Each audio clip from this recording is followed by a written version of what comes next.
आज हम आपको वट सावित्री व्रत पर सुनी जाने वाली सत्यवान और सावित्री की कथा सुनाने जा रहे हैं। एक समय की बात है, एक अश्वपति नाम के राजा थे। उनकी कोई संतान नहीं थी। राजा ने संतान प्राप्ति के लिए अनेकों यज्ञ किए, जिसके फलस्वरूप उन्हें एक तेजस्वी कन्या की प्राप्ति हुई। राजा ने कन्या का नाम सावित्री रखा। समय बीतता गया और सावित्री विवाह योग्य हो गई। एक दिन राजा ने सावित्री से कहा, सावित्री, अब तुम विवाह योग्य हो गई हो, इसलिए स्वयं अपने लिए योग्य वर की खोज करो। पिता की बात मानकर सावित्री मंत्रियों के साथ यात्रा पर निकल गई। अनेक ऋषियों के आश्रमों, तीर्थों और जंगलों में घूमने के बाद वह राजमहल लौट आई। संयोगवश उस समय उसके पिता के साथ देवर्षि नारद भी बैठे हुए थे। सावित्री ने उन्हें प्रणाम किया। राजा अश्वपति ने सावित्री से उसकी यात्रा का समाचार पूछा। सावित्री बोली, पिताजी, तपोवन में अपने माता पिता के साथ निवास कर रहे सत्यवान मेरे लिए योग्य हैं। मैंने मन से उन्हें अपना पति चुना है। सावित्री की बात सुनकर देवर्षि नारद चौंक उठे और बोले, राजन, सावित्री ने तो बहुत बड़ी भूल कर दी है। यह सुन अश्वपति चिंतित हो गए और बोले, हे देवर्षि, सत्यवान में ऐसा कौन सा अवगुण है? इस पर नारद जी ने कहा, राजन, सत्यवान के पिता शत्रुओं के द्वारा राज्य से वंचित कर दिए गए हैं। वह वन में तपस्वी जीवन व्यतीत कर रहे हैं और अपनी दृष्टि खो चुके हैं। राजन, सबसे बड़ी कमी यह है कि सत्यवान अल्पायु है। 12 वर्ष की आयु में से अब उसके पास केवल 1 वर्ष की आयु शेष रह गई है। नारद जी की बात सुनकर अश्वपति ने सावित्री को समझाया कि वह किसी दूसरे उत्तम गुणों वाले पुरुष को अपने पति के रूप में चुन ले। सावित्री बोली, पिताजी, नारी अपने जीवन में केवल एक ही पति का वर्ण करती है। अब चाहे जो भी हो, मैं किसी दूसरे को अपने पति के रूप में स्वीकार नहीं कर सकती। पुत्री की हट के आगे पिता विवश हो गए और सावित्री का सत्यवान के साथ पूरे विधि विधान से विवाह करा दिया गया। विवाह के पश्चात सावित्री अपने पति और सास ससुर के साथ वन में रहने लगी।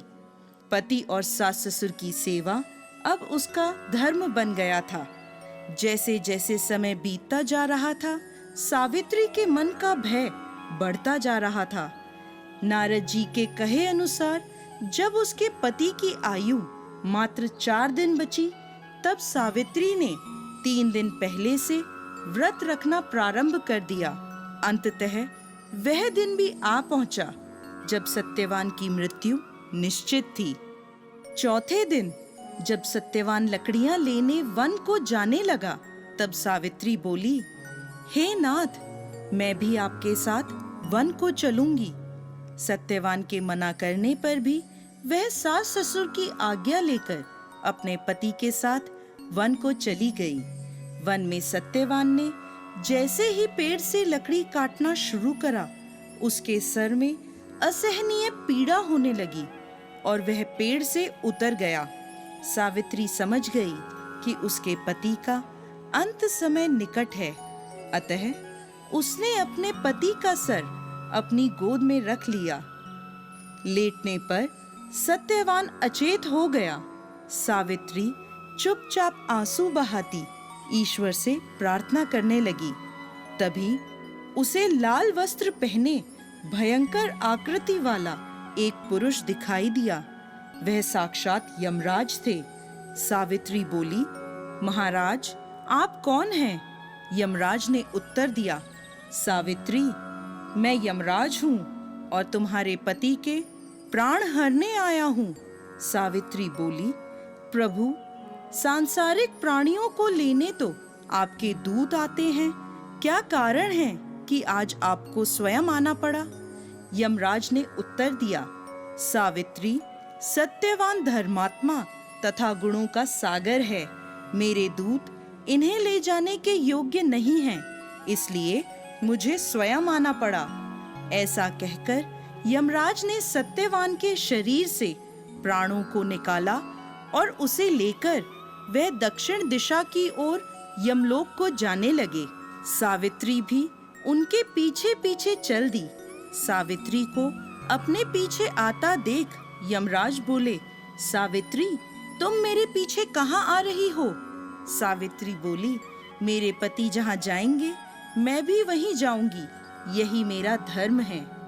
यमराज के बहुत समझाने पर भी सावित्री नहीं मानी। उसके पतिव्रता धर्म की निष्ठा को देखकर यमराज बोले, तुम अपने पति के बदले कोई भी वरदान मांग लो। सावित्री ने अपने दृष्टिहीन सास ससुर की आंखें मांगी और यमराज ने तथास्तु कहा और आगे चले। फिर से सावित्री उनके पीछे पीछे चल दी। तब यमराज ने सावित्री से कहा, एक और वर मांग लो। तब सावित्री ने अपने सास ससुर के राज्य को वर के रूप में मांग लिया और यमराज ने तथास्तु कहा और आगे चल दिए। सावित्री फिर भी यमराज के पीछे चलने लगी। अब यमराज बोले, चलो और एक वर मांग लो। तब सावित्री ने अपने पिता के लिए 100 पुत्रों का वरदान मांगा।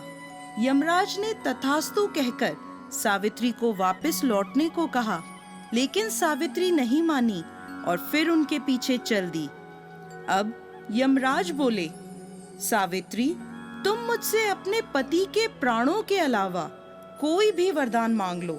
तब सावित्री ने वर मांगा कि उसके सत्यवान से 100 पुत्र प्राप्त हों। इस बार भी यमराज तथास्तु कहकर आगे बढ़ने लगे, परंतु सावित्री फिर उनके पीछे चल दी। अब यमराज बोले, मैंने तुम्हें सभी मनवांछित वर दे दिए, अब तुम लौट जाओ। तब सावित्री बोली, महाराज आपने मुझे सत्यवान से 100 यशस्वी पुत्रों का वरदान दिया है और सत्यवान के बिना पुत्र कैसे संभव होगा? ऐसा कहकर सावित्री ने यमराज को उलझन में डाल दिया। तब यमराज बोले, सावित्री मैं तुम्हारी पतिव्रता धर्म से प्रसन्न होकर सत्यवान के प्राण छोड़ रहा हूँ और साथ साथ तुम्हें आशीर्वाद देता हूँ कि तुम्हारी यह कहानी युगों युगों तक सुनाई जाएगी। यह कहकर यमराज ने सत्यवान के प्राण छोड़ दिए और यमलोक को लौट गए। तब सत्यवान और सावित्री अपनी कुटिया में पहुंचे। वहां उनके माता पिता की आंखों की दृष्टि भी लौट आई थी और उन्हें अपना खोया हुआ राज्य पुनः मिल गया था। दोस्तों, यह थी